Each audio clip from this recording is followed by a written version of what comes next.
大家好，欢迎来到独处咖啡屋，我是易彩，和你一起了解生活，享受美好的独处时光。这期分享的内容是无聊的时候，做什么事情高能量状态才会发生。希望你喜欢，订阅支持。对于许多人而言，常常会有一种对任何事情都提不起兴趣，感觉一切都失去意义的情绪涌现。这种情绪可能表现为空虚、无聊，或是对当下的抽离感。尽管我们的生活条件日益改善，娱乐方式愈发丰富，但许多人却感到快乐并未随之增多，反而更容易陷入无聊和缺乏动力的状态。回顾过去，我们可能会发现自己在某些时期对某些事物怀有极大的热情，比如曾经热衷于玩游戏。然而，随着时间的推移，即使拥有了更多的时间和自由，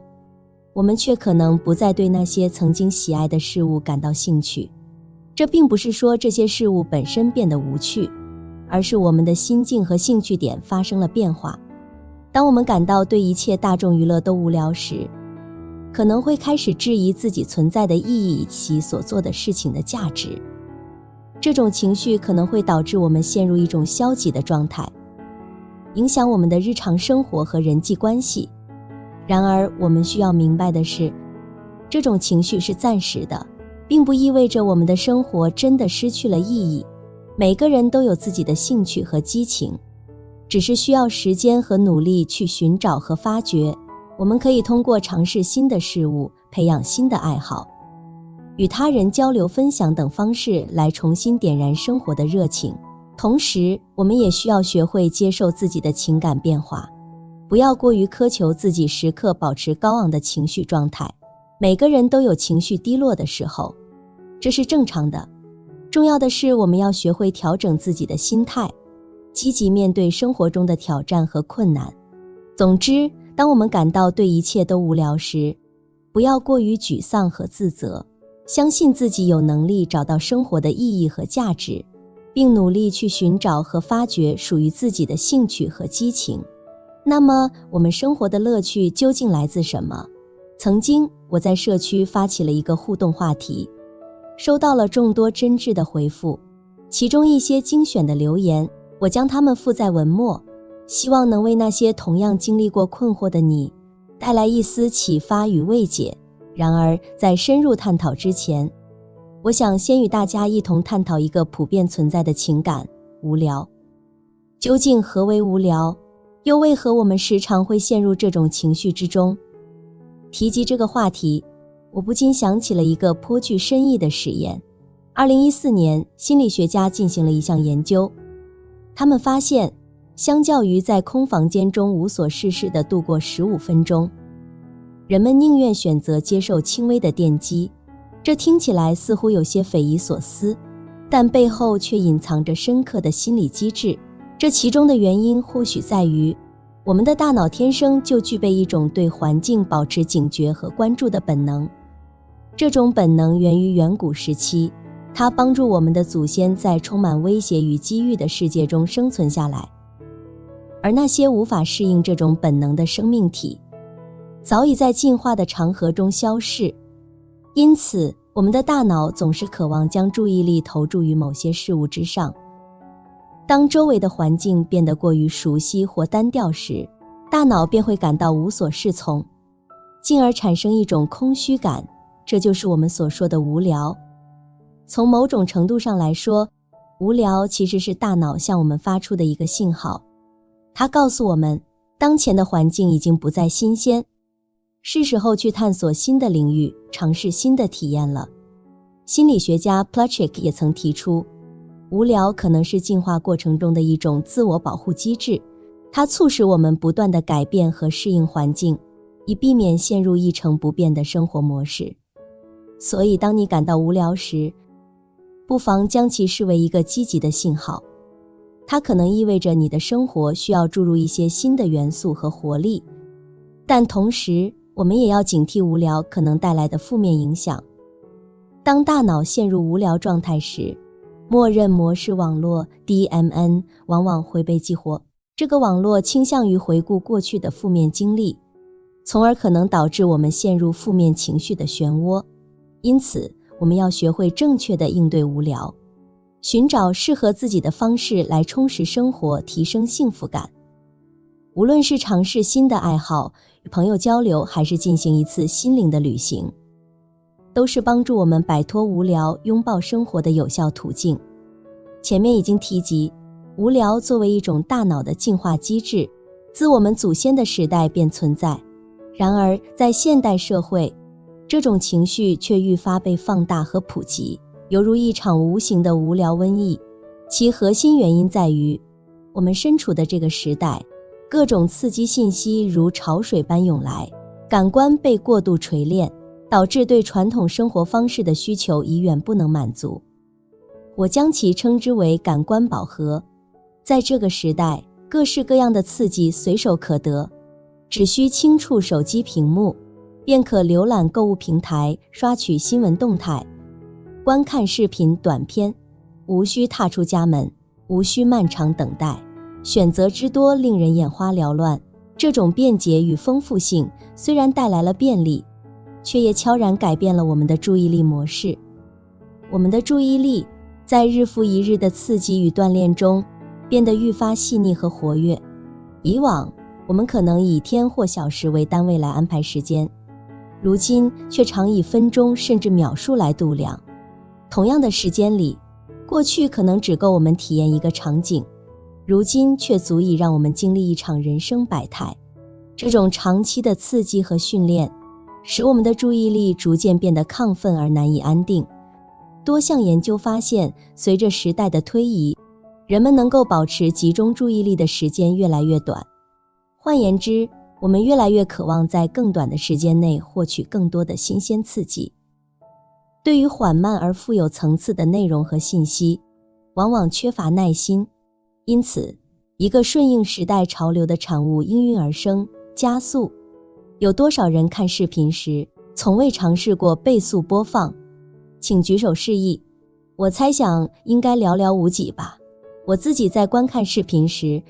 也常常选择 1.5 至2倍速播放。许多人会将此现象归咎于视频内容的质量问题，认为现今的视频过于平庸，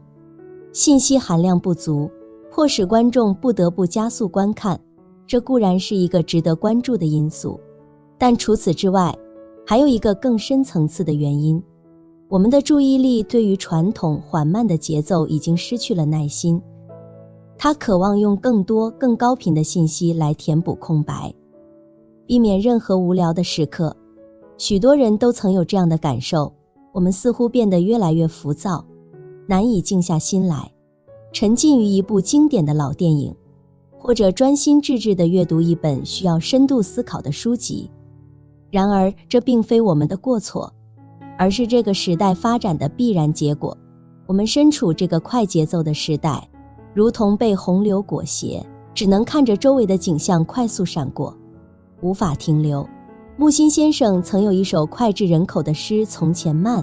诗中描绘了一个悠闲的时代，从前的日色变得慢，车马邮件都慢，一生只够爱一个人。然而，这样的时光已经一去不复返。如今，我们渴望迅速抵达终点，甚至在短短的1分钟内就想要看到故事的结局。但现实是残酷的，无论这个时代如何繁华多彩，它也无法全天候24小时满足我们所有的需求。因此，我们的大脑更容易出现注意力空洞，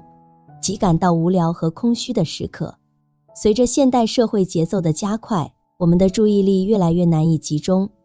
抑制大脑走神、控制思维的能力也似乎在不断减弱。时间仿佛被拉伸成了慢动作，被切割成更多更细小的片段。注意力就像是一个充满活力的孩子，在这些时间碎片中肆意奔跑，而我们的自主意志则像是一位年迈的家长，在背后气喘吁吁地追赶。我们的缰绳似乎已经无法束缚住这匹脱缰的野马，因此如何让我们更不易感到无聊，成为了一个亟待解决的问题。然而，解决这个问题的关键并不在于我们无聊时选择做什么，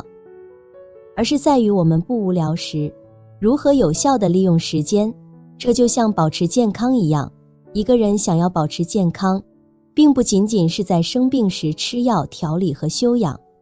更重要的是在平时养成良好的作息、饮食和运动习惯。同样的，当我们不感到无聊，拥有心情、动力和时间时，能否抓住这些宝贵的时刻，有意识地去做一些需要慢下来、沉下心、静下来的事情？这些事情或许并不轻松，甚至可能有些枯燥，但它们却是锻炼我们注意力、提升自控力的有效途径。比如，我们可以尝试阅读一本好书，学习一项新技能，或者坚持一项长期的爱好。这些活动不仅可以让我们的注意力得到锻炼，还能让我们在忙碌的生活中找到一片宁静的天地。因此，让我们珍惜每一个不无聊的时刻，用它们来培养自己的注意力和自控力。只有这样，我们才能在这个充满诱惑和干扰的世界里，保持清醒的头脑和坚定的意志。具体而言，可以从4个方面入手。1. 有意识去做一些需要投入精力的事情，让自己从动脑、学习和思考中获得乐趣。越是不劳而获的刺激，越容易让我们的注意力变得亢奋。久而久之，它就会适应这种不劳而获的状态，再也难以长时间地专注在手头的事情上。因此，不妨在业余生活中多去尝试一些需要动手的事情，可以是学习一门技能，也可以是试着做出一些成果。这些都有利于我们拉住注意力的缰绳，让它变得更专注。2. 适当切断信息的吸收和摄入，给自己腾出一片安静的空间，让大脑适应安静。我有一个习惯，每天会抽出一段时间，关掉网页，不去看手机，让自己安静地待着。可以是回顾自己过往一段时间的收获、经验，也可以是整理自己的文件、笔记、知识。如果你喜欢正念的话，也可以试试正念，我把它叫做黄金时间。这可以暂时让你的注意力安静下来，让它变得没那么亢奋。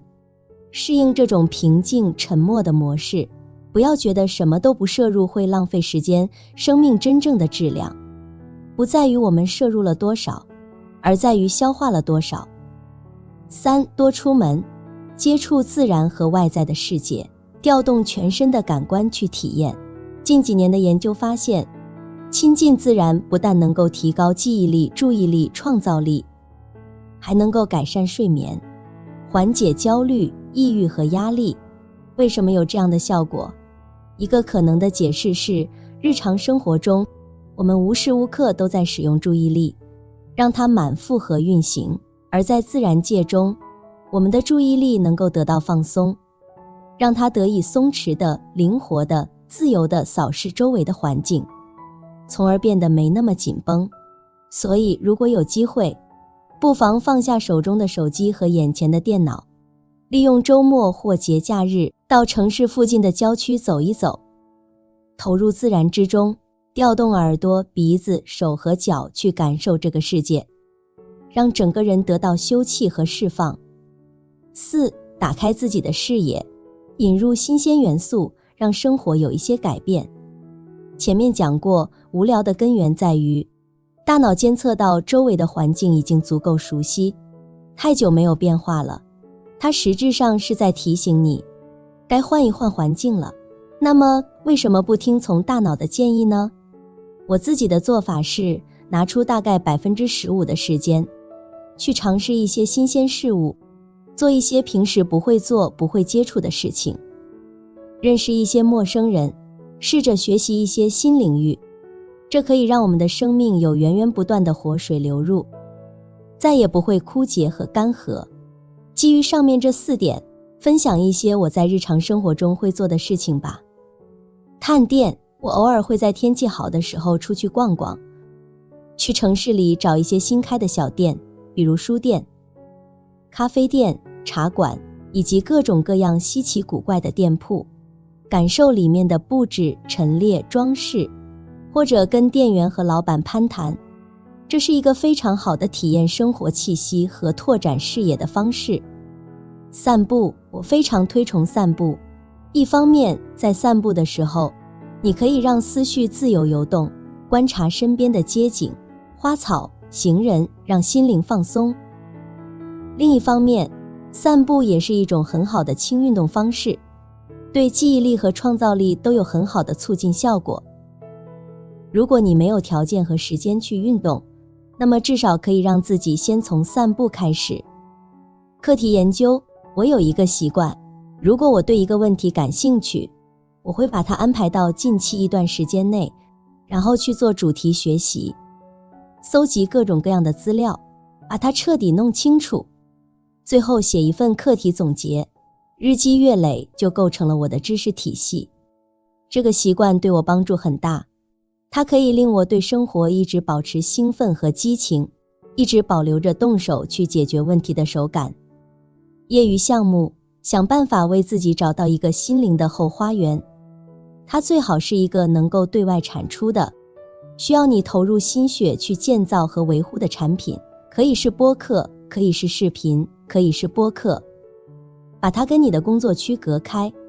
让你能够从中实现个人才华和能力的发挥，让它能够传播你的影响力，就像播下一颗种子，让它慢慢成长，日积月累，也许就能长成一棵参天大树。兴趣部落，找到几个志同道合的朋友，可以是现实生活中的，也可以是线上的，拉一个群，一起分享和讨论日常生活中有趣的东西，一起约定去做一些能够共同参与的事情，这可以成为你强有力的心灵支撑。任何时候你感到挫败和沮丧，都可以从这里寻回力量。整理文档，这可能是许多人共同的习惯了。我会在前面讲过的黄金时间里面，去整理自己的信息、文档和笔记。一方面可以复习之前积累下来的资料，让它们再次流动起来。另一方面，这个整理的过程本身也是一个有序的过程，能让心灵变得沉静，没有那么浮躁。推理解谜，我很少看小说，唯一看的比较多的就是推理小说，因为我特别享受那种跟作者斗智的感觉，包括悬疑片、解谜游戏、剧本杀、密室逃脱都是如此。这种解谜的乐趣可以给予你极大的满足感和成就感，也能让你感受到大脑高速运转之后酣畅淋漓的感受。写作，我的笔记软件里有一个写作箱，里面放着许多我有兴致时随手写下的主题。闲暇的时候，我就打开写作箱，随便找到一个感兴趣的主题写下去。可能是对某个现象的理解和分析，可能是某个观点的延伸演绎，甚至可能是想到一个小说创作的点子，看能不能把它完善。你不妨也试一试，这会让你的生活更加丰富多彩。分享一个简单的理念，只有认真去生活的人，才会被生活认真对待。当我们面对重要的考试、面试或活动时，紧张情绪往往难以避免。然而，对于紧张的反义词，许多人可能首先想到的是镇定。确实，当紧张情绪袭来时，我们可能会尝试深呼吸，调整心态，努力使自己保持冷静和镇定。但是深入思考后，我们会发现，紧张的反义词并非仅仅是镇定，而更接近于兴奋。当我们感到紧张时，实际上是我们的大脑在识别到一个具有潜在挑战性的场景，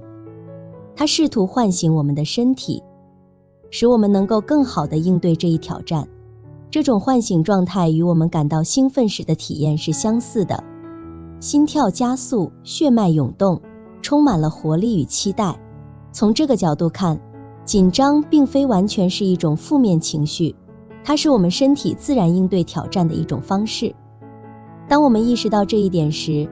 我们或许可以更积极地看待紧张情绪，将其视为激发我们潜能和表现的动力。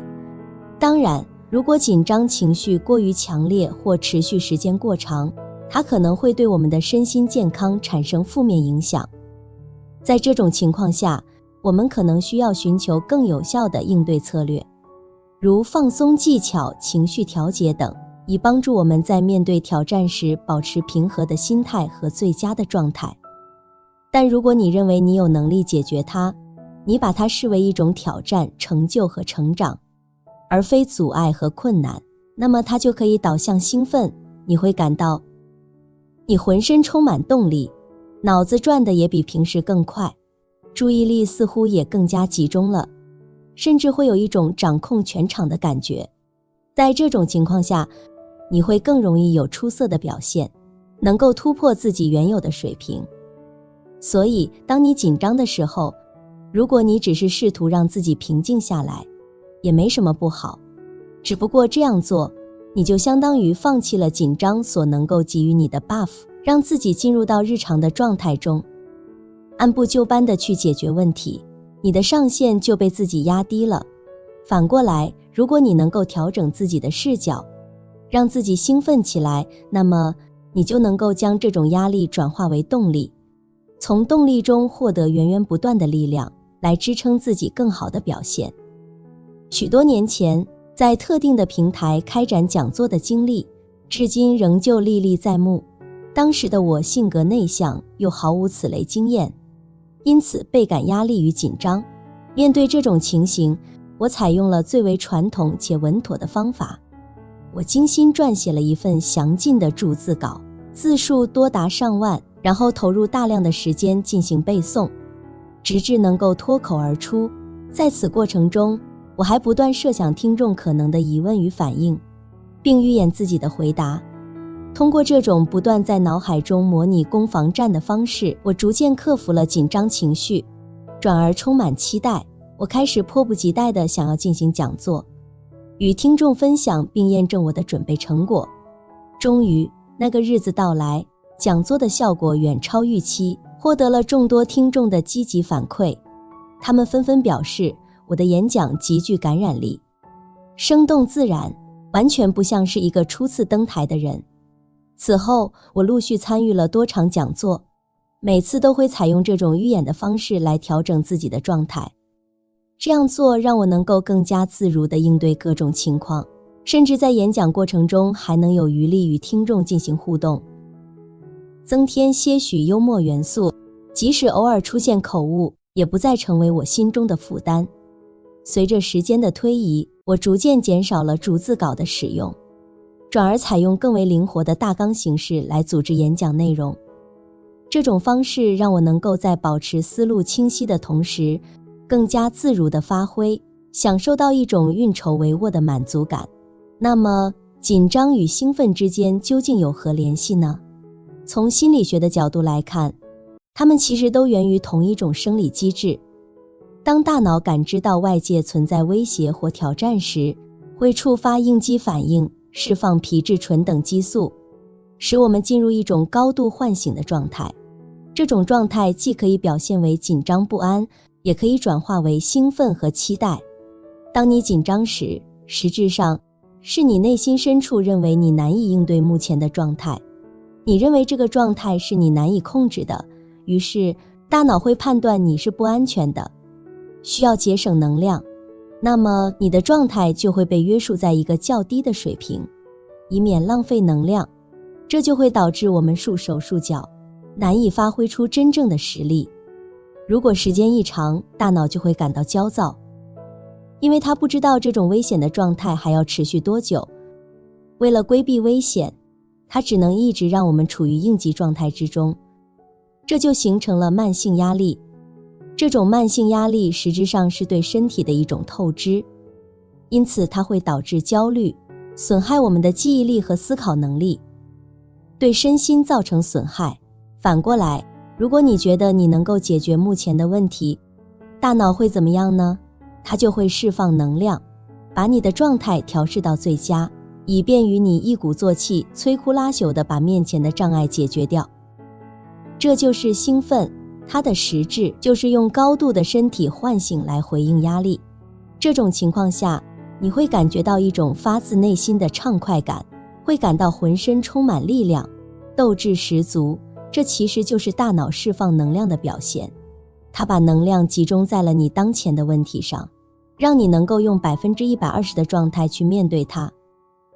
于是，这种压力就会更容易被你消除，不会长时间的困扰你，也就不会堆积形成慢性压力。这个时候，我们就把它叫做急性压力。慢性压力对我们是有害的，但适当的急性压力是有益的。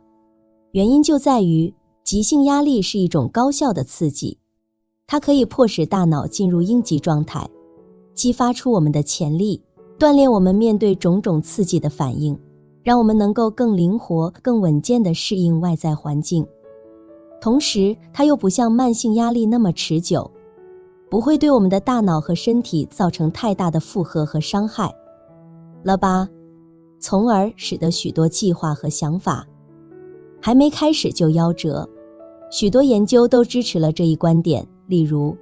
适度的急性压力可以强化心理韧性和认知能力。在急性压力的环境下，身体会释放出特定的激素，这些激素有助于记忆的形成，从而使我们更好地适应周围环境。适度的压力实质上是一种锻炼大脑的方式，它可以有效地延缓大脑的衰老过程，并降低患阿尔兹海默症的风险。因此，当你感到紧张或面临压力时，一个高效的方法不是试图强迫自己冷静下来，而是改变你的思维模式。你可以告诉自己，既然这个问题无法避免，那么我不如将其视为一个挑战，以此来检验我的能力，看看自己又能成长多少。通过这种积极的思维方式，你可以激发自己的热情，使大脑充满活力，让身体进入一种更佳的状态。为解决问题做好充分的准备，我们可以将这种状态称为高能量状态。用这种状态来应对生活中的困难和挑战，会使你的生活变得更加丰富多彩，更加充满活力。实际上，高能量状态不仅适用于应对压力和挑战，还适用于我们生活中的许多其他方面。我们在生活中遇到的许多问题，往往源于内心的恐惧。例如，因为害怕被别人讨厌或嘲笑，我们不敢主动与他人交流；因为害怕坏消息会破坏我们的心情，我们不敢去面对它；因为担心事情太麻烦或太费力，我们常常拖延，直到最后不得不做；因为担心各种不确定性和意外，我们总是用再想想，万一呢，算了吧等借口来阻止自己采取行动，从而导致许多计划和想法在还未开始时就已夭折。然而，如果我们能够调整心态，将这些问题视为成长的机会和挑战，用高能量状态去面对它们，那么我们就有可能克服这些恐惧，实现自我成长和突破。简而言之，为了避免威胁，为了不去直面我们内心的恐惧，我们选择把自己封闭在安全的领域里，不越雷池一步来获得安全感。但这样做真的有用吗？同样的问题和困境，你逃避了这一次，那下一次呢？在我们漫长的人生里，这些问题一定会反反复复地面对，你不可能永远都采取回避策略，你终归需要好好去直面它们。既然如此，为什么不趁早提升自己的经验值，让自己从直面它们之中获得力量和成长，更好地解决将来的问题？因此，恐惧的反面永远都不是安全，而是勇气。考虑两种不同的生活方式。第一种，当你遭遇困境时，你往往倾向于回避它，内心深处充满对未知的恐惧，害怕它会扰乱你平静的生活节奏，因此你习惯性的拖延行动，直到无法再拖下去，才被迫开始应对。在这个过程中，你的心态通常是沉重而复杂的，你感到焦虑、不安和疲惫不堪。无论正在做什么，只要这件事的影子掠过脑海，你的心情就会瞬间变得沉重。即使你试图转移注意力，不去想它，它仍会悄无声息地侵入你的思绪，在你专注于其他事物时顽固地浮现，打乱你的思维，让你心烦意乱。即使到了最后一刻，你不得不采取行动，你也难以感受到丝毫的快乐。你心中充满的是紧迫感和压力，只想尽快结束这一切。当事情终于解决时，你或许会松一口气，但更多的是一种空虚感，觉得再也不想经历这样的折磨。这件事给你带来的始终是负面的情绪和感受，你把没有问题当作生活的理想状态，然而面对问题时，你却难以勇敢地直面它，于是你不得不长期生活在这种问题的阴影之下，内心始终有一个未解的心结，它不断地给你施加压力，让你无法真正感受到自由和轻松。这种看似安全的假象，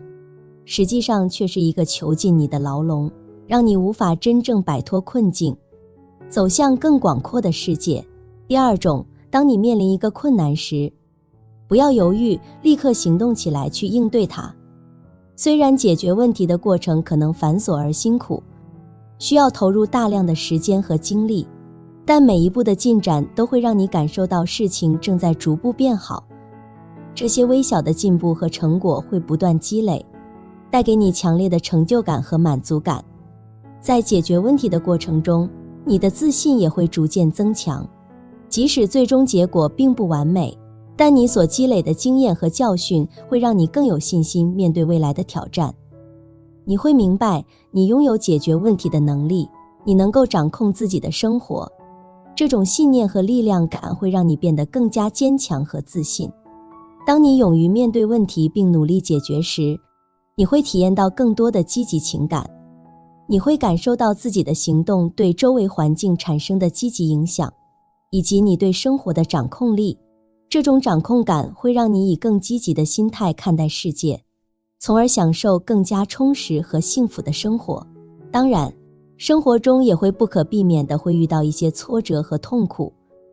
这些痛苦可能是失败的打击、意外的冲击、期望的落空或长期的付出没有得到回报。然而，痛苦的反面并不是封闭自我或逃避现实，而是热情。面对痛苦，我们应该保持积极的心态，用热情和勇气去迎接挑战，相信自己能够克服困难并取得成功。生活越是给我们痛苦，我们越是要去对它投入热情。为什么？很简单，生命是谁的？是我们自己的。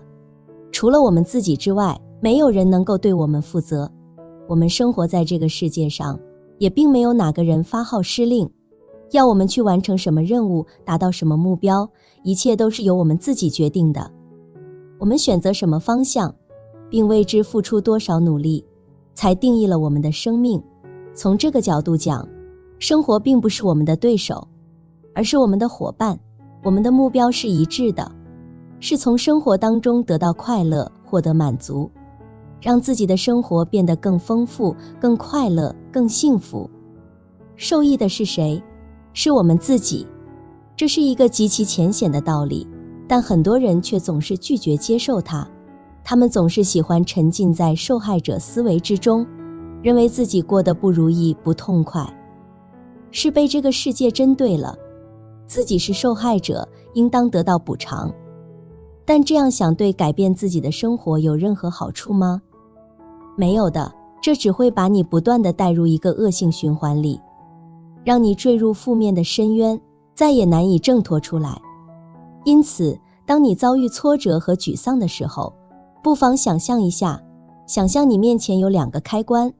一个是蓝色的，一个是红色的。蓝色的开关意味着你把自己放入受害者的角度，停下脚步，去惩罚自己。红色的开关意味着抛掉这一切，重新对生活注入热情，去找到一个新的方向。你可以选择前者，让自己停留在虚假的受害者思维里面，蜷缩起来，保护自己，去疗伤。但你也可以选择后者，忘掉这一切，把它抛诸脑后，重新对生活点燃热情，继续投入下一个新的旅程里面。如果你在工作之余还热衷于一些日常生活的爱好，并在这些爱好中展现了出色的才华，甚至创作出了一些备受认可的作品，同时你拥有一群知心好友。更关键的是，你清楚地意识到，人生并非只有单一的选择，而是充满了各种可能的生活方式。那么，正是这些元素共同构建了你的价值和存在感，为你提供了坚实的安全感。当遭遇困境时，若你拥有一片心灵的庇护所，那里充满了宁静与能量，